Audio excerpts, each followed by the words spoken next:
Well,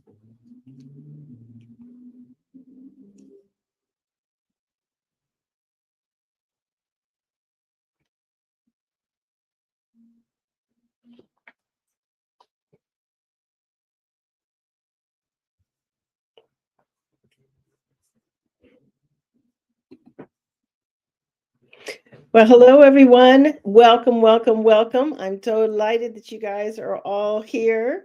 And if you're joining, please tell me where you're watching from. And we're going to get started. 30 minutes or less of the top tips you need to know about house and pet sitting to get started. This is part 4, the last one of a 4-part series. And I'll tell you more about that later. We've already gone through 1, 2, and 3, and this is the last one. So let's get started, okay? There we go. Okay, so here we go. All right, so we're going to be talking about what are those top 10 hits. So one of the biggest questions I get is how can I be assured that my house sit and the host and the animals and the home are going to be reputable and a safe place to go? So one of the things that I want to share with you is the house sits, and one of the things that I had shared was places that you can go to find this.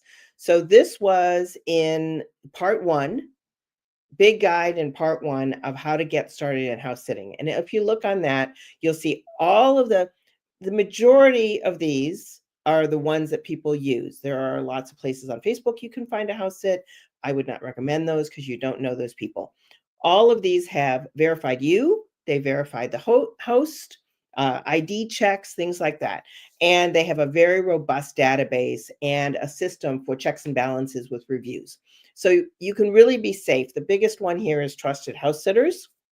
Trust My Pet Sitter is more of a concierge service, so they're really getting to know you and the host better. And then the other ones are available, and some are country specific. But that's how you get to find a reputable house sit and a host, and how they know that you've also been verified. So that's one of the things that you can use to figure out how that works. Okay. Now, the second one is making a great profile page. So this is really important too. And especially when we're going to get started, we're going to talk later about if you haven't sat before. So let me share this with you so that you can see my profile and have an idea of how this helps you really beyond the verification that the house sitting platform does. So you want really great pictures, you guys. So pictures, that was actually my own dog. So that counts. And pictures, that was my dog as well. Pictures of you with animals, loving animals, being out in nature with animals, all of those. And you should take them when you're doing the house sit or when you're out or with your friends, okay? It shows what the experience is, and it talks about loving cats and dogs. I'm handy, I'm a problem solver, and that you can breathe easy when you're away. So this is one of the things. They've left you at home with their furry family member, and they're very worried. They don't know you. You've gone through all of this. They're acting like they're fine, and they may not be. So things like telling them that you'll send them pictures ahead of time before they even ask for them, and planning to do those sort of things, putting that in your profile says, oh, she's thinking ahead. She's going to figure stuff out. And then the rest of it is auto-populated once you start sitting. So all of these pictures down here are all from house sits that I've already done. So that's pre-populated by the platform. And then all of my reviews are here as well. So it goes back to setting up a good profile that's got your pictures, a little bit about you. It shows that I've all been verified and all that good stuff. And it has my LinkedIn profile in case they're interested. So setting up a good profile, and it takes time. So that's why I tell people, if you want to do it at the holidays, or you want to do it next summer, you need to set this all up now so that it'll be ready to go when you're ready to go. And the next thing that we're going to talk about is how to get your first gig. And this sort of goes back also to your own profile. So even in the beginning, when you set up your profile, you have the ability to I'm going to show you my profile again. Sorry. You have the ability to get references of people who either know you or that you may have casually sat for or done something with. So these are all my reviews, but see, it goes all the way back. So this is my first house sit, 2018, not my first one, because I was house sitting in Washington, D.C. a long time before that. But it'll go all the way back, and that was local. So I set these up locally to even see if I liked house sitting. I was back from Australia, living in Vegas, staying with friends, and I thought, well, if I started house sitting, then I could get out of their hair and I could get some experience house sitting and figure out if it's even something that I like to do. So a number of you have asked that question and suggested that and said, hey, if I haven't done this before, should I start local? The answer is yes. And even if it's for a friend, do it through the platform though, so that you get that review. And when you get started, you can also ask for references. And those are also very important. People who know you, who can vouch for your character. Good people, they don't have a problem to write it, but sometimes you have to write it for them and they can edit it, just like a reference letter that you might want at a job. So that's something to think about as well. And then next, we're going to talk about what are hosts really looking for. And they are really looking for reputable people. Your pictures seem sincere. Your profile is clear on what you would think of as your job as a house sitter and how you're going to manage it. So they're really looking for somebody that they can trust. And they do that first through your application, which we talked about in part 1 and 2. And your application is your email. Basically, you send them an email, and short and sweet. And as well as your references and your reviews that you have. And then they meet you during an interview. So that's the next thing, that like, how can you prepare for a successful interview? You do not want to do this unprepared. I know this sounds like a job, you guys, and in some ways it is, but you don't want to go on to the Zoom or this FaceTime or a phone call without having reviewed the listing, without knowing the names of the people you're talking to and the pet, without reviewing the photographs, and without having questions. There could be concerns, and we talked about this in previous sessions, concerns about how to manage the animal's needs, weird things that you may have seen at the house, or location. They may not have been clear on the location. So you should always have some questions. This should not be a yes, yes, yes, yes, yes. This should be, you have questions for them as well. And number 6, you want to set expectation and limit the scope. So on Trusted House Sitters, it's very, very clear that your job is to take care of the animal and manage the house in a reasonable way. And if you go on the community forums, you'll see that people have gotten spring cleaning lists, and they've gotten Airbnb guests that they have to take care of, or somebody, selling stuff and expect the sitter to take care of packages. No, that's not what we're doing. So, you could ask a question, is there anything else I should know about the home or the work that you do that might impact the sit? Something like that. But you are there only to take care of the animal and the house. So yes, if there's a leaking irrigation, or sprinkler system, you should know where the water cutoff is. But you are not the gardener, nor are you the pool person. So it's a real limitation on the scope. And it's important that you maybe ask about that. If you see a pool, the question would be, if you see a pool in the listing, can I use the pool? And is there a pool person that takes care of that on a regular basis, or a garden? So I have those questions. Managing emergencies. So we also talked about the welcome guide. There's a welcome guide that comes with every sit. And if it's not there, you can request one. And if the host doesn't give you one, then you have a bigger problem and you may not want to continue with the sit. So you don't get the welcome guide until you and the host have agreed to be host and house sitter. And if I'd say within 2 weeks of the sit, you won't get it right away. If you're doing these applications 3 or 4 months ahead, you won't or may not get the welcome guide right away. But if you're 2 or 3 weeks out from the sit and you haven't gotten it, you can go into the app and request it. And if you don't get one after that, you can then chat with the host via the platform, or if you exchange phone numbers, you can text. And you have to use your judgment about whether that welcome guide is necessary or not. But it is sort of a little bit of a red flag if they're not leaving it. Or they may say, I have it in a binder sitting on the dining room table, which a number of mine have. And that binder is quite comprehensive. So as long as I've got everything to get started, and especially if there's an in-person handoff, I'm not worried about it. So I prefer that. So manage those expectations. Is house or pet sitting safe for solo travelers over 50 or solo travelers at all?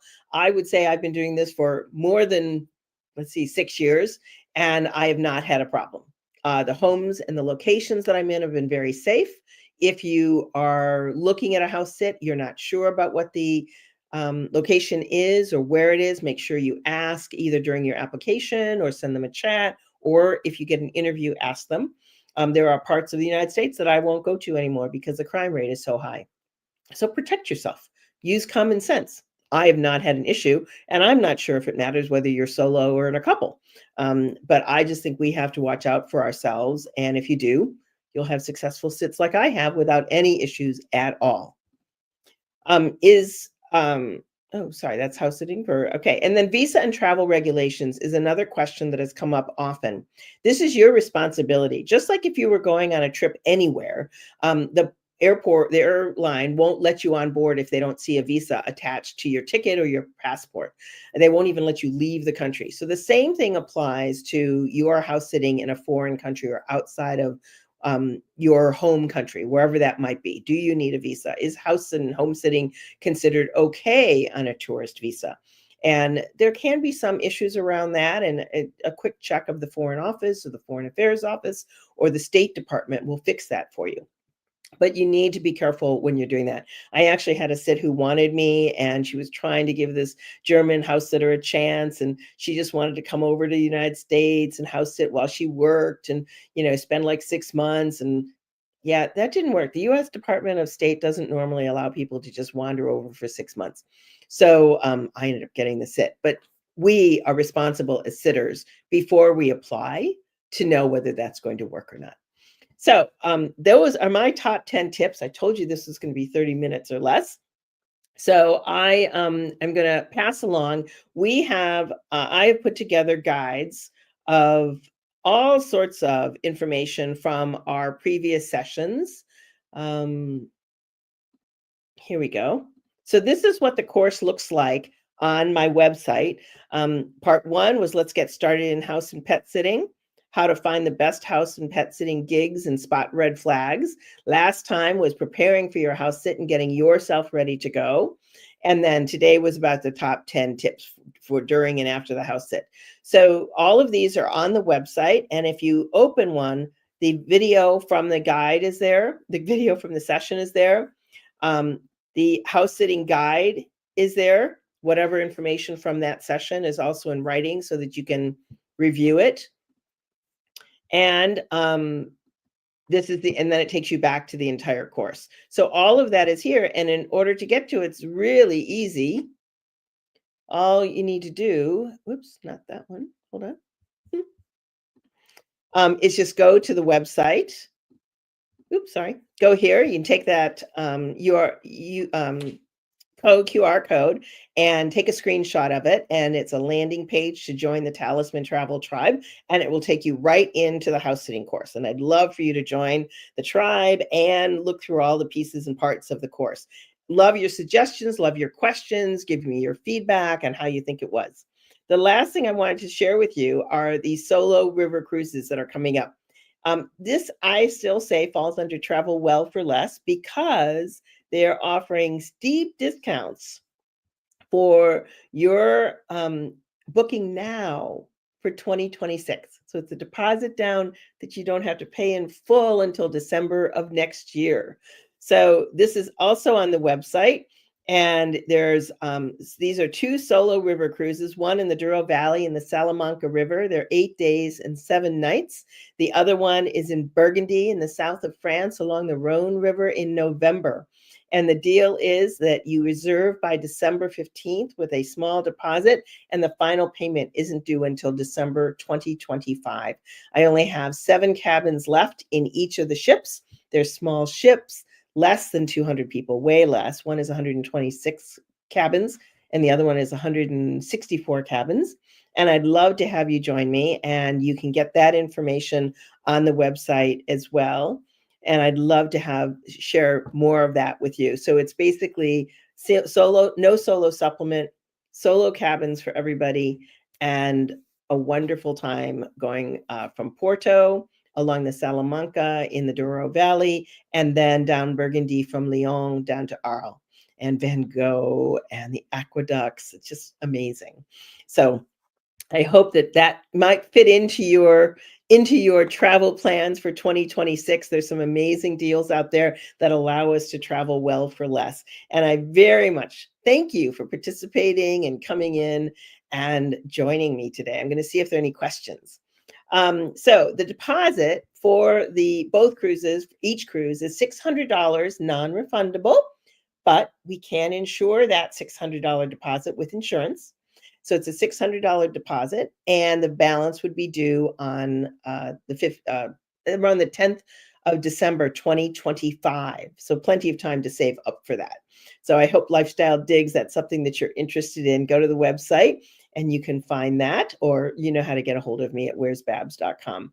But I want to thank everybody for coming. I hope that you've enjoyed the sessions and you feel confident to go forward and house it. And if you put that as part of your planning, when you're doing your travel planning, you're going to travel well for less, stay longer, go farther, have more vacations. So give it a try, start local, and I'd love to hear how it's going for you. Have a great day.